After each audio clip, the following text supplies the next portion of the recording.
The key points for the face pulls with external rotation is to have the band wrapped around your hands and you're keeping your thumbs pointed backwards and your palms facing together.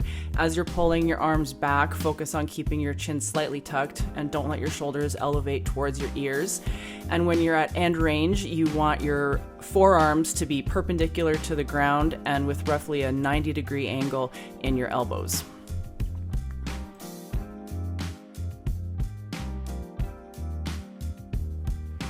Now for the chest and front of the shoulder muscles, we'll do resistance band chest flies.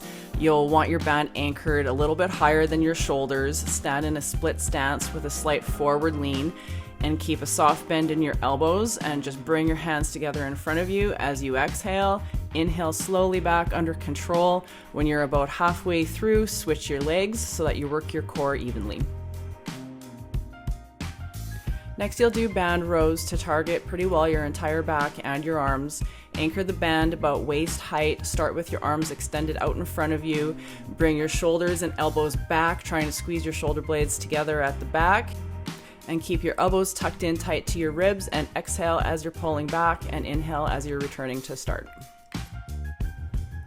Next, we'll activate the glutes by doing single leg hip thrusts. What you want to do is position yourself on the bench so about the bottom of your shoulder blades are resting on the bench. Your elbows can just rest on the bench beside you. You won't use them to support your body weight at all. You want to start so that your calf muscle is perpendicular to the floor. Lower your hips down to the floor and shoot them straight up to the ceiling and give a slight squeeze of your glutes and come back down under control. Most of the movement for this is going to be from the ribs down. Your head and your shoulders should stay fairly stationary. And if this is too challenging, you can keep both feet on the floor. And last but not least, now we need to warm up the core. My go-to exercise for a core warm-up is a plank roll. You'll start in a regular forearm plank, hold there for a few seconds, drop your heels to one side and rotate up. You want your arms to be in a straight line. Go back to the main plank for a couple seconds and rotate the other way and hold again for a few seconds.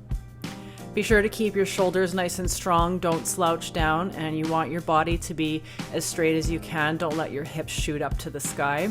I typically do about 3 rounds of this. I find it is the perfect sweet spot to just wake up the abs but not completely tire them out.